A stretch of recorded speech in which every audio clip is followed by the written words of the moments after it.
झट से बहुत कुछ सीखना है, TRS क्लिप्स हिंदी को सब्सक्राइब कीजिए। म्यूजिकली आप क्या सीख रहे हो अब? मैं अपने आप को सिखा रहा हूँ अभी, क्योंकि बचपन में कभी राग रागिनियों का इतना सीखने का मौका नहीं मिला। इनफैक्ट लोग सोचते हैं कि मैंने कुछ बहुत सीखा हुआ है। मुझे लता जी ने एक बार कहा था, सोनू जी सीखे हुए हैं तो फिर कहाँ सीखे, उन्होंने किसी उसमें कहा था जी। ये सीखे हुए हैं तो मुझे पता है कि ये संगीत भी अच्छा देंगे। तो उनको भी लगा कि मैं सीखा हूँ, जबकि मैं सीखा वो नहीं था। मुझे कुछ राग पता थे बिकॉज एक उस्ताद थे हमारे, मोहम्मद ताहिर जी, दिल्ली में। उन्होंने मुझे 6 महीने 5 महीने में कुछ राग वाग और ताल सिखा दी, बिकॉज मुंबई आना था हमको at the age of 18। 12th pass की और सीधे मुंबई आ गया मैं। तो वहाँ सीखा था। उसके बाद में संदेश से आते हैं, ये सब गाना गाने के बाद में मुझे गुलाम मुस्तफ़ा खान साहब मिले, उस्ताद गुलाम। उनके साथ फिर मैंने 1 साल कुछ सीखा। फिर मैं इतना बिजी हो गया कि मैं नहीं कर पाया। अब उनका तो इंतकाल हो गया। अब उनके बेटे हैं कादिर भाई, उनसे मैं पूछता रहता हूँ कभी कभी। और सुरेश जी की वाइफ पद्मा जी, एक बार मैंने फ़ोन किया तो मैं रियाज़ कर रहा था मधुबंती राग में, पता नहीं मुझे, पर मैं उसकी सुर कहती है, सुरेश जी आप मधुबंती कर रहे हैं? मैंने कहा हाँ। आपको शुद्ध सारंग पता है? मैंने बोला नहीं। आप वो कीजिए, आपकी माँ पहाड़ी थी ना, वो राग आपको पसंद आएगा, पहाड़ों वाला। तो हम ऐसे ही सीख रहे हैं। उन्होंने मुझे बोला, फिर मैंने वो स्टडी किया, फिर उन्होंने मुझे पलटे भेजे, उसका रियाज़ किया। फिर अभी मैंने हाल ही में मारवा राग शुरू किया है। तो I am trying to educate myself and get into, एक होता है ना, गॉड लाइज इन डिटेलिंग ना। तो मैं उसमें उस अच्छी जर्नी में हूँ मैं। सर पर ये क्या लॉजिक है कि आपकी माँ पहाड़ी थी तो आपको वो राग अच्छा हर लगा? राग का ना अपेरेंटली एक समा होता है, एक फील होता है, एक इमोशन होता है। कोई राग सुबह का होता है और वो सुबह का एहसास कराता है। कुछ राग होते हैं जो सैडनेस का एहसास दिलाते हैं। और इसका बहुत अच्छा उदाहरण फ़िल्मों में, बैकग्राउंड म्यूज़िक में मिल जाता है आपको, ख़ासतौर से पुरानी फ़िल्मों में। जहाँ अगर अ, शादी का है तो पा पा पा पा पा पा पा पा पा पा पा पा पा पा पा पा, ये चीज़ आपको किसी की अर्थी उठ रही हो तो वहाँ ये नहीं बजा सकते आप। मैं पा पा पा पा पा, अर्थी उठ रही है और आप नी म्यूज़िक चला दिया। So there is, see, music का एक होता है, हर माहौल के लिए कुछ सुर है, हर माहौल के लिए कुछ कोई राग होगा, हमें तो इतना नहीं मालूम है। तो उनके अनुसार ये था कि क्योंकि शुद्ध सारंग जो है वो एक बड़ी अच्छा पहाड़ों का एहसास दिलाता है। म्यूज़िक इतनी सुंदर भावना है, अभिव्यक्ति तो बाद में है। पहले खुद की एक अंदर जो हम आत्मसात करते हैं, वो फीलिंग, अगर हम म्यूज़िक को आत्मसात करें तो वो जो जैसा लगता है, ओह! ऑर्गेज़्म जैसे होता है या एक निर्वाण की फीलिंग होती है। तो भले मैं सोनू निगम हूँ या मैं रणवीर हूँ, संगीत पे हक दोनों का बराबर है। तो आप अगर कर रहे हैं तो और आपको 100% इम्प्रूवमेंट होगी। क्योंकि जब हम अमेरिका में या यूरोप में या यूके में कहीं कॉन्सर्ट करते हैं तो वहाँ के लोग जब कोरस में गाते हैं, जब मैं गाता हूँ सूरज हुआ मध्यम चाँद जलने लगा, जब ये गा, तो वहाँ से सुर में आता है। यहाँ नहीं, यहाँ नहीं बहुत कम जगह पे। महाराष्ट्र में आता है सुर में, है। बंगाल में सुर में आता है, माफ़ करना बाकी स्टेट्स के लोगों, साउथ में आता होगा थोड़ा सा। उसका कारण पता क्या है? पसंद सबको है। उन देशों में चाहे आप सिंगर हैं या नहीं हैं, म्यूजिशियन हैं नहीं हैं, आपको स्कूल में एक इंस्ट्रूमेंट दिया जाता है। आप चूज़ करते हैं कि ओबो बजाएंगे या फ्लूट बजाएंगे या पियानो बजाएंगे या ड्रम बजाएंगे या टेम्बोरिन बजाएंगे या जेम्बे। अगर आपने 3-4 साल की उम्र से किसी बच्चे को एक सैक्सोफोन दे दिया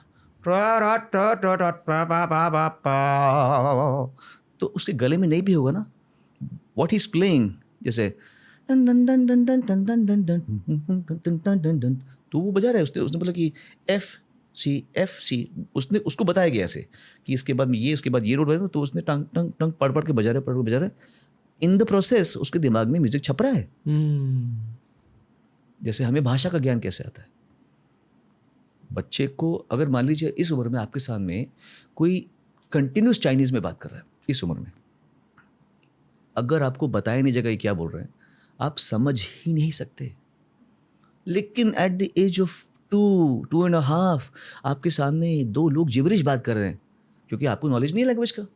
वो तो आपके लिए वो सिर्फ साउंड है। हम बोल रहे हैं अरे मेरा बच्चा क्या खाएगा, उसके लिए क्या पता का पता तो बड़े कुछ उसके लिए तो जिब्रिश है पूरा। बट देन ही उसका दिमाग इतना फर्टाइल होता है उस समय, वो समझ जाता है। जब मम्मी बोलती है क्या खाएगा, तो फिर वो खाना खिलाती है, तो वो समझता है क्या खाएगा। अब खाएगा वर्ड में वो सोचता है कि जब उसने हस्बैंड को बोला सोनू खाना खा रहा है, खा खा खाएगा, खा था, खा का वर्ड मतलब शायद उससे है। दिमाग असिमिलेट करता है इन्फॉर्मेशन। ये इस उम्र में नहीं, हम नहीं कर सकते। Human brain is so sharp at the age of when he's born and everything. We lose our brain's capacity because data, हमारे डेटा बढ़ फिल होता रहता है। उस उम्र में 2 संगीत, वाह, तब 2 संगीत तो बच्चा जल्दी सीखेगा। तब कुछ चीज़ इंट्रोड्यूस करो तो कितना भी बेसुरा होगा, ठीक है, वो लुचियानो पावरोटी नहीं बनेगा, पर फिर भी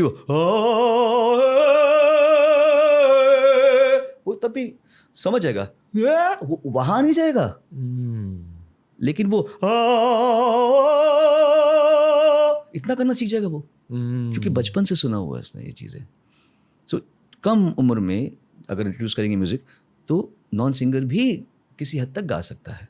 और अडल्ट लाइफ में अगर किसी को स्टार्ट तो करना मेहनत थोड़ी ज़्यादा लगेगी, ओके, पर हो सकता है। अगर मैं बार बार हम किसी को कहता सारे सारे, किसी को मैं पियानो में बेटा ये सा सी शार्प रे ई फ्लैट सी शार्प ई फ्लैट सी शार्प ई फ्लैट सी शार्प बजाओ 1000 बार, 100% दिमाग में टा टा टा टा टा टा टा टा आ जाएगा। वाह, यहाँ आ गया तो यहाँ भी आ जाएगा, पहले इधर आएगा फिर यहाँ आएगा। इसको आने के लिए बहुत बार सुनना पड़ेगा, टा टा टा टा टा टा टा टा टा टा। तभी तो लोग जब जय देव जय मंगल मूर्ति कर लेते थे ऊपर नीचे, क्योंकि बचपन से सुना हुआ होता है। ओम जय जगदीश हरे स्वामी जय जगदीश, ठीक है, सुर में बहुत ज़्यादा नहीं गाएंगे, पर ओवरऑल ओम जय जगदीश हरे स्वामी जय, ऐसे दिखाते वो, उनको पता है ओम जय जगदीश हरे स्वामी जय जगदीश, दिमाग में ग्राफ बन जाता है उनके, डा डा डा डा, क्योंकि बचपन से सुना हुआ है। तो म्यूज़िक को जितना जल्दी इंट्रोड्यूस करेंगे कोई भी आर्ट फॉर्म को, तो वो इंसान जल्दी ज़्यादा पकड़ेगा उसको।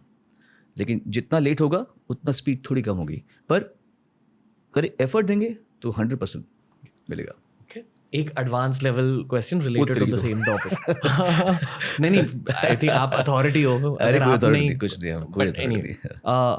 4 वेद है, उनमें से एक वेद मुझे याद नहीं कौन सा, म्यूजिक से आई रिलेटेड थिंक समवेद ना, शायद आई थिंक सो, समवेद है। हाँ सामवेद। समवेद। एक पूरी किताब म्यूजिक से रिलेटेड कैसे हो सकती है, और उसमें क्या हो सकता है पॉसिबली? पता नहीं, मैंने एक्चुअली मैंने ये पढ़ा नहीं अभी तक, क्योंकि मुझे कोई ऐसा मैं इतना बुक्स मैंने इकट्ठी कर रखी हैं मेरे पास, घर में कम से कम 3-4 हज़ार किताबें होंगी, नॉट दैट मैंने सब पढ़ी हैं जी। और मैं ये मानता हूँ कि आपने किताब खरीद ली ना, उसका वर्ल्ड आपके अंदर में आ जाता है थोड़ा एग्जैक्टली। चाहे तुम जिस इंटेंट से तुमने किताब खरीदी है, वो वर्ल्ड की, उस दुनिया की feeling, because every book is another world. तो बट वो आपने खरीदी ना, आपने वो भावना अपने अंदर डाल दी है।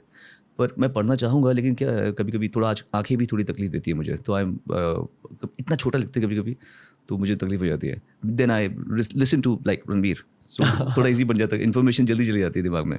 हाँ, I would like to explore this thing, सही बात है। लेकिन जैसे भातखंडे एक किताब है म्यूज़िक की, जो सारे म्यूज़िक स्टूडेंट्स पढ़ते हैं और सीखते हैं, स्कूल्स में सिखाते हैं। गंधर्व महाविद्यालय, वहाँ पे उसके बहुत सारे उन्होंने गंधर्व महाविद्यालय शुरू किया था भातखंडे जी ने।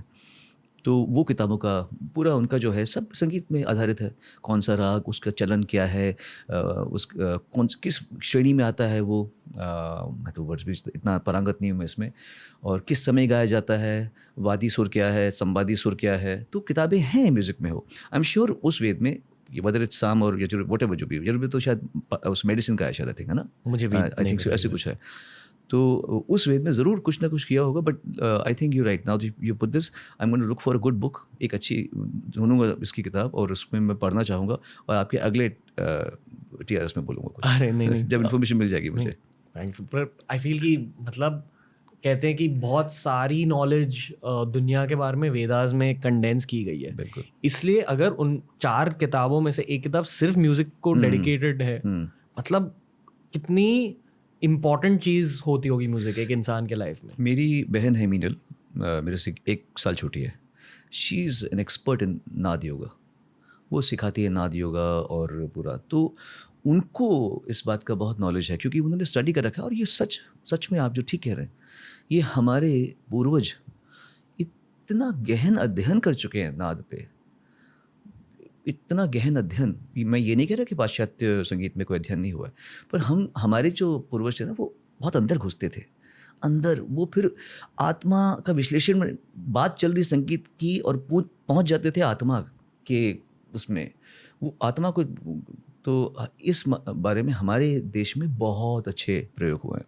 तो मेरी बहन मीनल निगम, उसका नाम है, वो उसके तो सेमिनार्स होते हैं, एंड मैं हैरान होता हूँ कि क्या क्या बातें ये लोग कर रहे होते हैं, क्या क्या हमारे देश ने सोच रखा है, हमारे पूर्वजों ने किस लेवल पे सुर को, नाद को ब्रह्म से जोड़ के, और सिर्फ हम जिससे म्यूज़िक समझ रहे हैं वो एक एक्चुअली एक ईश्वर की एक जैसे कहते हैं एक डायमेंशन ही है वो। क्योंकि जैसे ड्राइंग एक डायमेंशन है, गाना डायमेंशन है, बिजनेस के एक्यूमेन डायमेंशन है, मैथ्स एक डायमेंशन है, तो म्यूज़िक का जो कोर है वो नाद ब्रह्मा, नाद योग, नाद सुर जो है उसको अनहद नाद जी, मतलब एक होता है ये आहट, जैसे कुछ मारा तो ये अनहद इस बिना इसके आपके दिमाग में कुछ सुर चल रहा है, वो अनहद नाद है। तो ये हमारे लोग वहाँ पहुँच चुके हैं। दोस्तों ऐसे ही बहुत सारे वीडियोस आपको मिलेंगे ये वाली प्लेलिस्ट में। सब्सक्राइब कीजिए और प्लेलिस्ट देखिए, सीखते रहिए, ग्रो करते रहिए। Happiness through curiosity on the Ranveer show.